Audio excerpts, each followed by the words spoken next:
મારો બાબો પ્રીત ચૌધરી તત્વ એન્જિનિયરિંગ કોલેજમાં અભ્યાસ કરતો હતો અને તે 4 તારીખેના રોજ ટાઈમ નિયમ અનુસાર 10 વાગે એ કોલેજ આવવા નીકળેલો હતો અને તે સાંજના સમયે એનું ડેડ બોડી જોવા એવો ફોન આવેલો. તો પછી અમે તેઓ જોવા ગયા હતા.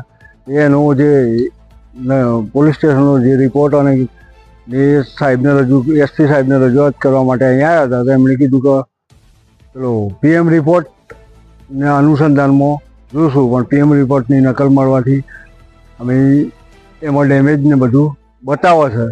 એ સાહેબની જોડે અમે રજૂઆત કરવા અહીંયા આવ્યા છે. તેમણે અહીંયા મુજબ 15-20 દાડાની માગણી હજુ કરે છે.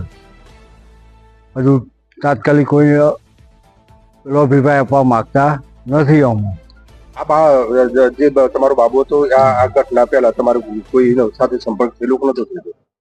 10 વાગે નીકળ્યા પછી કશું નથી કોઈ. અને વચ્ચે બેબીએ ફોન કર્યો છે 10:30 વાગે, 10:29 એનો એને બી ફોન અમને રિટર્ન આપ્યો છે. પછી એ બહુ સરોડા સ્કૂલના ત્યાં સુધી આવ્યો છે. તો રિક્ષામાં ઉતર્યો છે. અહીંથી સીધો સ્ટેટ બેંક આગળથી બસ સ્ટેન્ડમાં ગયો છે કે બાઇક પર જો કે રિક્ષામાં તત્વ એન્જિનિયરિંગ કોલેજ આવ્યો છે. અને એટલાથી પછી આ પોઝિશનોની બની છે.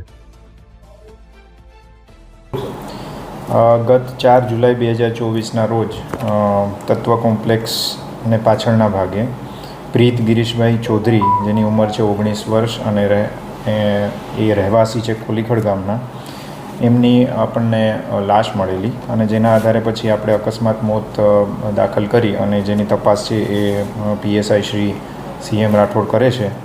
એમાં જે તપાસમાં આપણે પેનલ ડૉક્ટર દ્વારા આપણે PM પણ કરાવેલું છે વિડીયોગ્રાફી સાથે અને એના વિશેરા લીધેલા છે.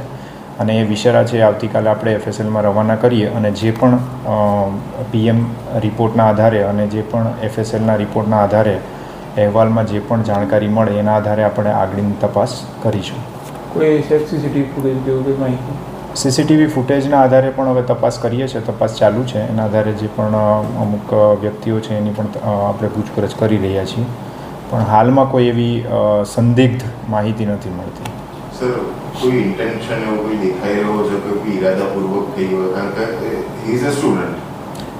હાલમાં એવું કોઈ જાણવા નથી મળેલું, પણ જે પણ FSLનો રિપોર્ટ આવે તો એમાં માનો કે કોઈ એવું જાણવા આપણને મળે તો એ આધારે આપણે તપાસ આગળ કરીશું.